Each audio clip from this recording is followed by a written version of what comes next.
नमस्कार दोस्तों, स्वागत है आपका BMJ एकेडमी में। दोस्तों, एंशिएंट हिस्ट्री के पिछले वीडियो में हमने बंगाल के पाल वंश के बारे में सभी महत्वपूर्ण बिंदुओं को देखा। आज के इस वीडियो में हम बंगाल के सेन वंश के बारे में प्रमुख तथ्यों को देखेंगे। तो आइए दोस्तों, बिना देर किए शुरू करते हैं। पाल वंश के पतन के पश्चात बंगाल में सेन वंश का शासन स्थापित हुआ। सेन वंश की स्थापना सामंत सेन ने की थी। सामंत सेन ने सेन वंश की स्थापना राढ़ नामक स्थान पर की थी, परंतु बाद में सेन वंश ने अपनी राजधानी नदिया में स्थापित किया। सामंत सेन का उत्तराधिकारी विजय सेन बना। विजय सेन सेन वंश का प्रथम महान शासक था। विजय सेन ने विजयपुर और विक्रमपुर नामक दो राजधानियों की स्थापना की थी। उसकी उपलब्धियों से ही प्रभावित होकर हर्ष नामक कवि, जो कि कश्मीर के लोहार वंश का शासक था, उसकी प्रशंसा में विजय प्रशस्ति नामक काव्य की रचना की थी। कश्मीर के राजवंशों के बारे में हम अगले वीडियो में देखेंगे। विजय सेन शैव धर्म का अनुयायी था। विजय सेन के बाद उसका उत्तराधिकारी बल्लाल सेन बना।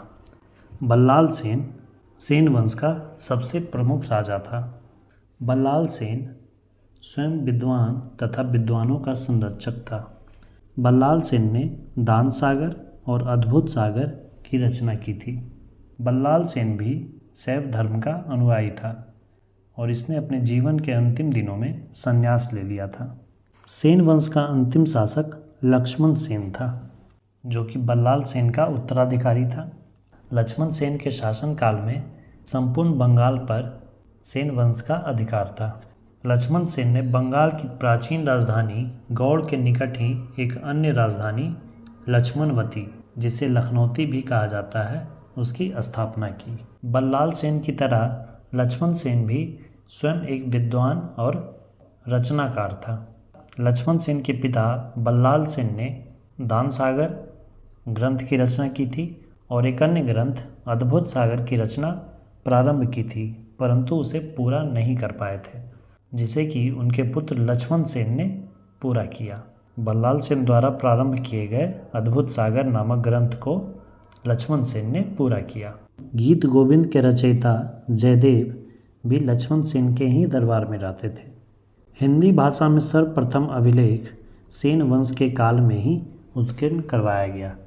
सेन वंश के काल के जितने भी अभिलेख प्राप्त हुए हैं वो सभी हिंदी भाषा में लिखे गए हैं। लक्ष्मण सेन बंगाल का अंतिम हिंदू शासक था। विजय सेन और बल्लाल सेन शैव धर्म के अनुयायी थे, परंतु लक्ष्मण सेन वैष्णव धर्म का अनुयायी था। इसके शासनकाल के समय के अभिलेखों से प्राप्त जानकारी के अनुसार लक्ष्मण सेन ने परम भागवत की उपाधि धारण की थी। लक्ष्मण सेन 1179 ईस्वी में गद्दी पर बैठा था और 1205 ईस्वी तक उसने शासन किया।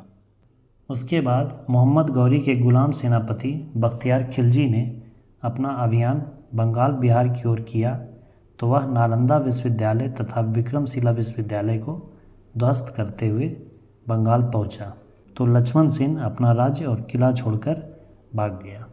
इसके बाद मुस्लिम शासकों का दौर चलना प्रारंभ हो गया, जो कि अंग्रेज़ों के शासन तक चला, जिसमें सबसे पहले गुलाम वंश की स्थापना हुई और सल्तनत काल का प्रारंभ हुआ, जिसे कि हम मध्यकालीन भारत के इतिहास में विस्तार पूर्वक पढ़ेंगे।